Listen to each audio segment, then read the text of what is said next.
UP के संभल में एक तरफ प्राचीन मंदिर, तीर्थ स्थलों, बावड़ियों और कुएं को संरक्षित करने का कार्य प्रशासन जोर शोर से कर रहा है।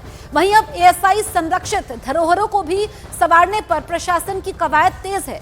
इसी कड़ी में संभल डीएम और एसपी ने राजस्व की टीम समेत मुगल कालीन 500 साल पुराने सौंधन के किले का निरीक्षण किया, लेकिन इसकी बदहाल और खस्ता हालत देखकर अधिकारियों ने नाराजगी जाहिर की।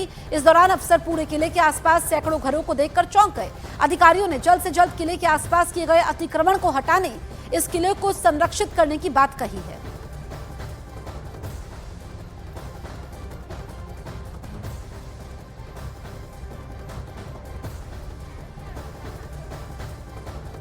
संभल जनपद में कुल 6 स्थान एएसआई प्रोटेक्टेड मॉन्यूमेंट के अंतर्गत आते हैं, जिसमें बेरनी है, गुमथल है, तरथल है और जो विवादित धर्मस्थल है, सौंधन का किला है और फिरोजपुर का किला है। कुल 6 स्थल आते हैं। तो आज ये स्थान पे हम आए थे, तो ये जो गेट बड़ा सा दिखाई दे रहा है आपको, ये पूरा का पूरा प्रोटेक्टेड मॉन्यूमेंट के अंतर्गत आता है।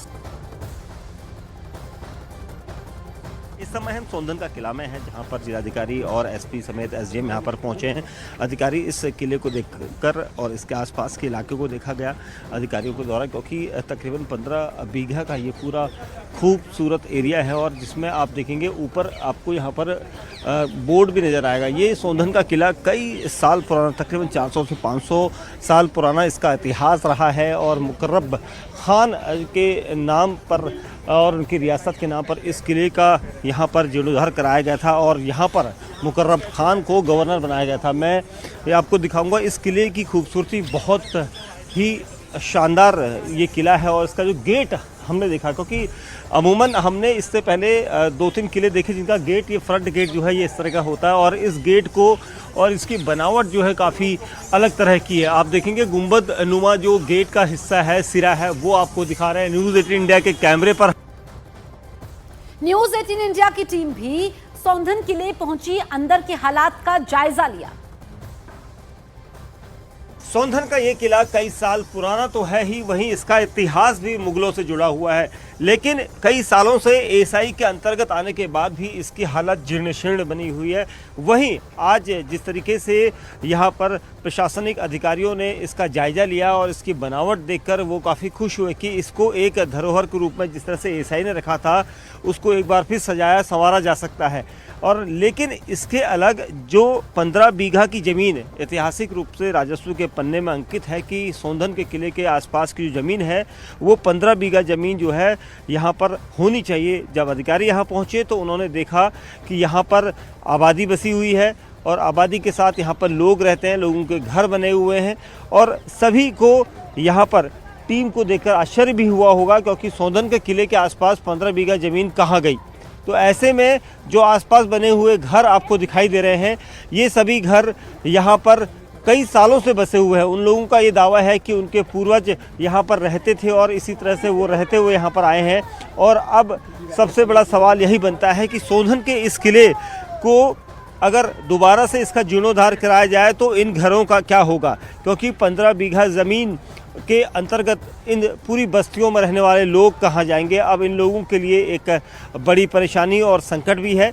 आखिर इतने सालों में एएसआई के अंतर्गत आने के बाद भी एएसआई ने इस किले की सुध क्यों नहीं ली, क्योंकि जिस तरह से इस किले की हालत है, जर्जर हालत में ये किला है। और अब प्रशासनिक अधिकारियों के देखने के बाद क्या यहाँ की कायाकल्प होगी या नहीं, ये देखना होगा। कैमरामैन प्रदीप प्रधान के साथ दीपक बिष्ट, न्यूज़ 18 इंडिया, संभल।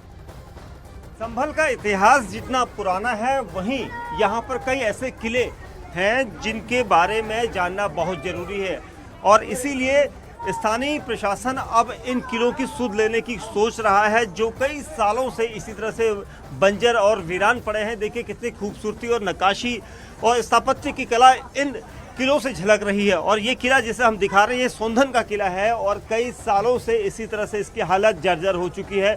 हालांकि ये दावा यहाँ पर किया जाता है कि एएसआई के अंतर्गत ये किला है, लेकिन एएसआई ने खुद इसकी सुध नहीं ली, क्योंकि अगर इसकी खूबसूरती और इसकी बनावट को देखा जाए तो कई साल पुराना ये किला है।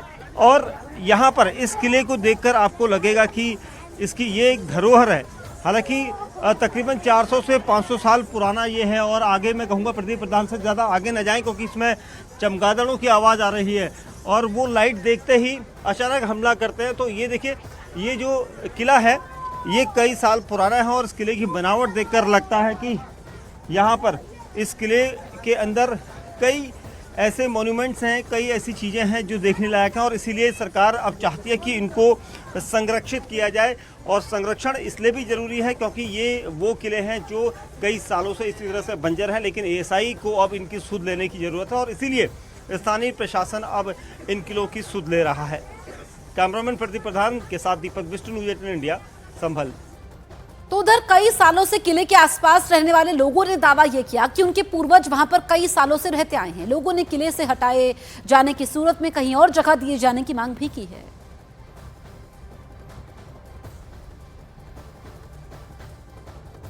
पहले से ही यहाँ रह चले आए हैं, बड़े बूढ़े हमारे दादे परदादे, हमारा जन्म भी इसी में हुआ है और साहब ऐसी कोई दिक्कत आज तक नहीं आई। हम रहते हैं यहाँ से 70 साल से। अच्छा, ये ज़मीन जो है सोंधन का किला जो है जिसमें उसके आसपास तकरीबन 15 बीघा ज़मीन है। अच्छा। अब 15 बीघा ज़मीन में ये सारे घर बन गए आप लोगों के? हाँ, ये तो पुरातन पुरखों से 5 पीढ़ी बदल गई जब से बने हुए हैं। बड़े बूढ़े रहते चले आए, दादा परदादा ये कुछ नहीं पता। दादा परदादा रहते चले गए, वो भी ऐसा ही बताते थे, ऐसा ही देखा है। मरते चले गए, उसमें रहते चले आए। अब ये क्या पता सरकारी ज़मीन है क्या, हमें तो ऐसे ही देखा है, हमारे बड़े बूढ़ों ने ऐसे ही कमी है। वो तो ये तो बड़े बूढ़ों को पता होगा कि सरकारी है या कैसे है, भाई ये तो हमें पता ना। संभल का इतिहास जितना पुराना है वहीं यहाँ पर कई ऐसे किले हैं जिनके बारे में जानना बहुत ज़रूरी है और इसीलिए स्थानीय प्रशासन अब इन किलों की सुध लेने की सोच रहा है जो कई सालों से इसी तरह से बंजर और वीरान पड़े हैं। देखिए कितनी खूबसूरती और नक्काशी और स्थापत्य की कला इन किलों से झलक रही है। और ये किला जिसे हम दिखा रहे हैं ये सोंधन का किला है और कई सालों से इसी तरह से इसकी हालत जर्जर हो चुकी है। हालांकि ये दावा यहाँ पर किया जाता है कि एएसआई के अंतर्गत ये किला है, लेकिन एएसआई ने खुद इसकी सुध नहीं ली क्योंकि अगर इसकी खूबसूरती और इसकी बनावट को देखा जाए तो कई साल पुराना ये किला है और यहाँ पर इस किले को देखकर आपको लगेगा कि इसकी ये एक धरोहर है। हालांकि तकरीबन 400 से 500 साल पुराना ये है और आगे मैं कहूँगा प्रदीप प्रधान से ज़्यादा आगे न जाएं क्योंकि इसमें चमगादड़ों की आवाज़ आ रही है और वो लाइट देखते ही अचानक हमला करते हैं। तो ये देखिए, ये जो किला है ये कई साल पुराना है और इस किले की बनावट देखकर लगता है कि यहाँ पर इस किले के अंदर कई ऐसे मॉन्यूमेंट्स हैं, कई ऐसी चीज़ें हैं जो देखने लायक हैं और इसीलिए सरकार अब चाहती है कि इनको संरक्षित किया जाए। और संरक्षण इसलिए भी ज़रूरी है क्योंकि ये वो किले हैं जो कई सालों से इसी तरह से बंजर हैं, लेकिन एएसआई को अब इनकी सुध लेने की ज़रूरत है और इसीलिए स्थानीय प्रशासन अब इन किलों की सुध ले रहा है। कैमरामैन प्रदीप प्रधान के साथ दीपक बिष्ट, न्यूज़ 18 इंडिया, संभल। यूपी के संभल में 29 मार्च 1978 को हुए दंगे की यादें वहां के बुजुर्गों के जहन में आज भी ताजा है। संभल के 97 साल के बुजुर्ग ओमकार शरण गुप्ता ने न्यूज़ 18 इंडिया के कैमरे पर रोते हुए अपनी पूरी कहानी सुनाई, जिसे सुनकर आपके रोंगटे खड़े हो जाएंगे। धोखा दे दिया उन्होंने। दे दिया हमारी दुकान सामने। मैंने बताया उनके सामान कहाँ रहता है, दुकान कहाँ है, गोदाम कहाँ है, सब पता चलता। ख़त्म कर दिया। क्या कहें उनसे, लड़े उनसे। मैंने जाकर हाँ आओ हमारे पास आओ तो राम राम सच्चा हो जाएगा। क्या फायदा, डर तो लगता ही है। कसाई तो यही कसाई है, उसे कोई तकलीफ नहीं होती। पुलिस को आपने बताया? फिर कोई पूछने आया तभी तो बताते हैं। पुलिस को बताया था आपने कुछ? हमने कोई पूछने आएगा तभी तो बताएंगे, कोई पूछने नहीं आया तो कैसे बताएंगे। कोई पूछने आएगा तभी तो बताएंगे। आपके बच्चे वगैरह परिवार में कितने लोग थे? कोई ऐसा उसमें शामिल तो नहीं था? हमारे बच्चे नहीं थे उस वक्त। हम बैठते थे, एक लड़का है हमारा आज 60 साल का होगा उस वक्त, वो था और हम थे बस। ये दंगा हुआ कैसे बाबूजी? अब ये हमें मालूम है सब कैसे हुआ। हम तो भाग गया वहाँ से। अच्छा। नखासा में सुन रहे ये तमाशा हो रहा, मैंने भागो यहाँ से। इतनी टाइम नहीं है जो हम दुकान की रक्षा कर सकें।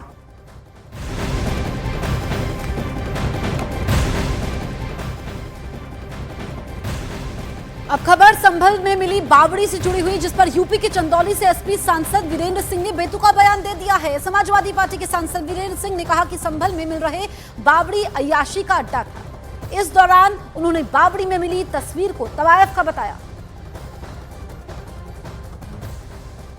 कि संभल में कई ठो मंदिर मिलत बाटे खुदाई के बाद, ओ पर आपके का कहेक बा?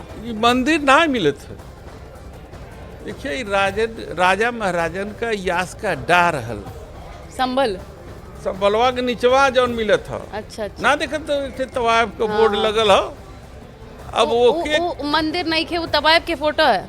अरे वो एकदम काले रंग के पट्टी पर लिखल बा ना बा कि ओमे गणेश जी की मूर्ति निकला है। कुछो कह दे वो देवी कह दे कि तवायफ देवी है, तब हम ओके क्यों का करी।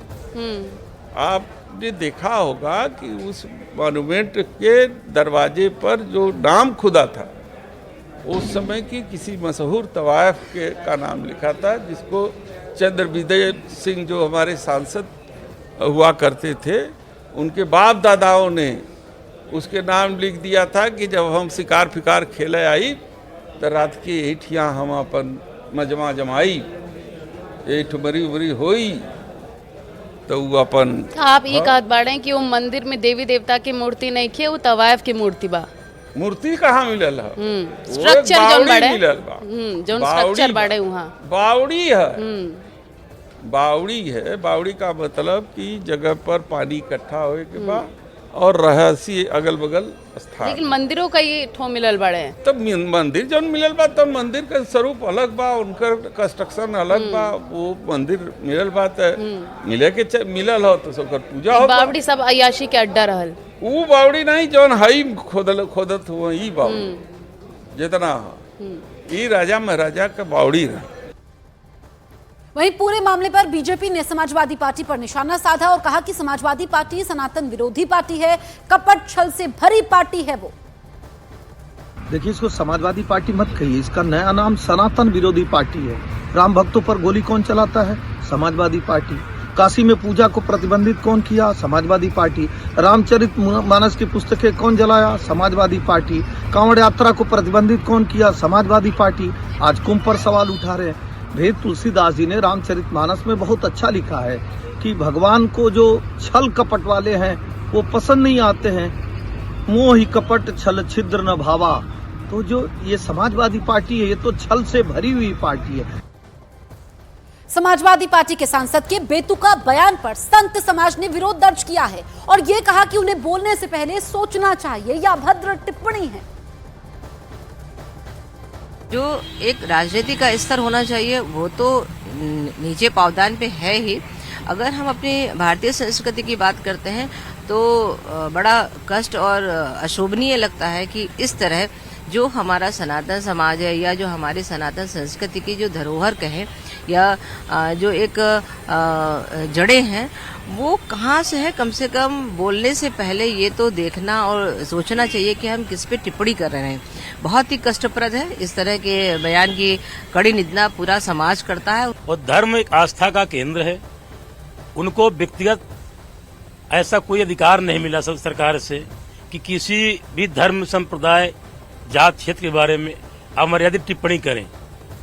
माननीय सांसद जी को भाषा की गरिमा का ख्याल रखते हुए धर्म पे ऐसे आघात करने का कोई राइट नहीं बनता है। सांसद जी से कहेंगे किसी भी बात को बिना जांचे परखे किसी पर बयान करना गलत है, ये उचित नहीं है। उन्हें ये पता होना चाहिए कि बावड़ी में जाकर देखें पहले चित्र किसके अंकित हैं। जब वहाँ राजा महाराजा होते थे तो जो बावड़ियां बनती थी देव स्नान के लिए, पूजन अर्चन वंदन के लिए, स्नान के लिए, उसमें गंगा में जो देवियां होती हैं देवियों के चित्र अंकित होते थे। तो देवियों के चित्र हैं वो जाकर देखें, ना उन्होंने देखा है ना उन्हें पता है।